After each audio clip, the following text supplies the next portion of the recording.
Oil పెట్టుకుని hair wash చేసుకోవడం వల్ల కలిగే లాభాలు ఏంటో ఈ రోజు ప్రేక్షకులు చెప్తారా? కెమికల్స్తో ఉన్న షాంపూలు ఇట్లాంటి వాటిని ఉపయోగించి స్నానం చేసిన తర్వాత హెయిర్ డ్రైగా అయిపోతుంది. ఈ చర్మ భాగం కూడా తలలో కూడా బాగా పొడిగా డ్రైగా అయిపోతుంది. ఆ కెమికల్ ఎఫెక్ట్ వల్ల జుట్టు కూడా కొంచెం రంగు మారటం, కొంచెం ఎరుపెక్కటం, ఒక్కోసారి కొంచెం విరగటం పగలటం కూడా జరుగుతుంది. షాంపూలతో స్నానం చేసినప్పుడు అనిపిస్తుంది.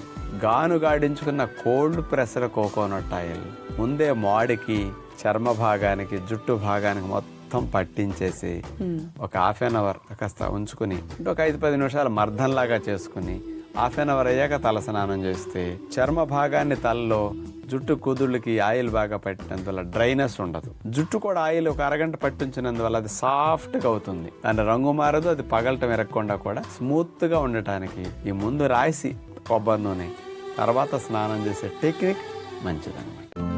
ఈ రోజే డౌన్లోడ్ చేయండి, మీ ఫేవరెట్ షోస్ చూడండి.